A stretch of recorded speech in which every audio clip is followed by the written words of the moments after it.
The US collapses in the Gulf, troops flee bases. Iran strangles the entire strategic shield. Ladies and gentlemen, welcome to the Global Perspective channel. The United States is going through a moment it once believed would never happen. Steel fortresses, symbols of overwhelming power for decades in the Gulf, are now becoming vulnerable targets. Soldiers are forced to abandon their positions, scattering into urban areas, hiding inside hotels like silent shadows. A picture that turns every claim of absolute security into something bitterly ironic. Meanwhile, Iran does not need to show off. Step by step, it tightens pressure, turning geographical advantage into a strategic lever, exposing terrifying gaps in Washington's entire defense system. The Gulf region is changing at breakneck speed, and what's most striking is that this is only the beginning.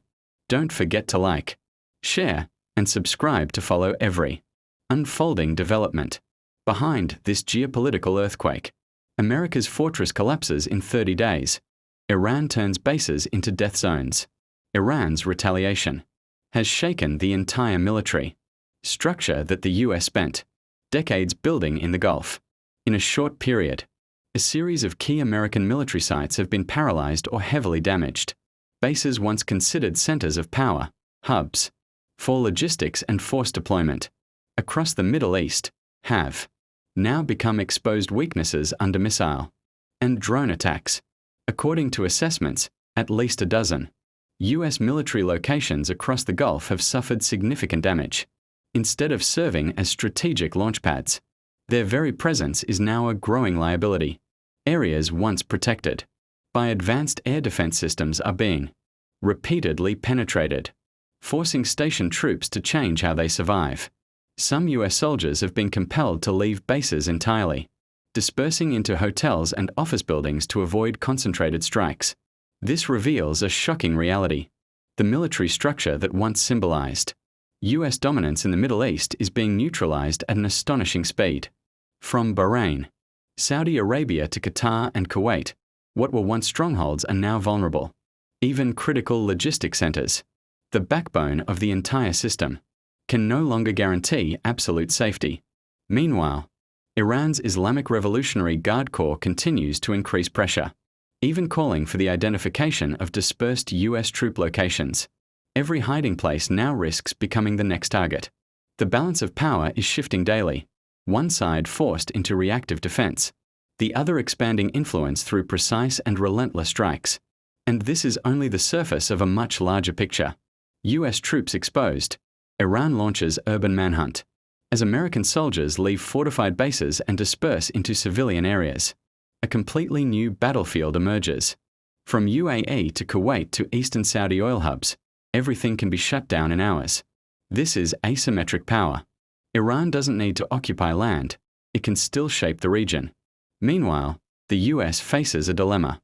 Military strength remains, but every response risks uncontrollable escalation. Airstrikes could trigger chain reactions across Lebanon and the Red Sea. Ground war is too costly. Washington is trapped in a narrow strategic space.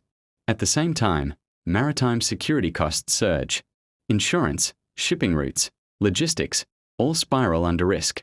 Energy flow disruptions trigger immediate global reactions. And Iran uses this to expand influence. US alliance system shaken, allies seek alternatives.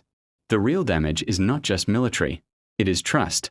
For decades, US dominance rested on one promise: absolute protection. Now, that promise is being tested. Defense systems still exist, but their effectiveness is questioned. As threats persist, Gulf nations begin shifting strategy, investing in their own defenses, diversifying energy routes, opening indirect dialogue with Iran. This weakens US central authority in the region. Iran fills the gap, without direct occupation, but with influence. Fragile ceasefire. US trapped in strategic deadlock. The ceasefire brings no stability. It reveals Iran's advantage. On paper, fighting slows. In reality, pressure continues. Iran maintains control over escalation pace. The US faces two bad choices: escalate, risk regional war; stay passive, lose influence. Both carry heavy consequences. Meanwhile, Iran-backed forces increase activity across multiple fronts. The calm is only temporary. Tension is building underneath. One spark, and everything could explode again. New order in the Gulf. Iran rises. US loses dominance. What remains is not just damage, but a deep shift in power. No official victory, but clear outcomes. Iran emerges stronger. US loses absolute control. From maritime security to energy flows, every decision must now consider Iran. The region is moving from US-centric to multipolar. The US still has power, but the gap between theory and reality is now visible. Bases are no longer safe. Troops must disperse to survive. The illusion of control is fading. The current calm is just the silence before a larger storm. The question is no longer who is stronger, but who truly controls the game when all limits are breaking down.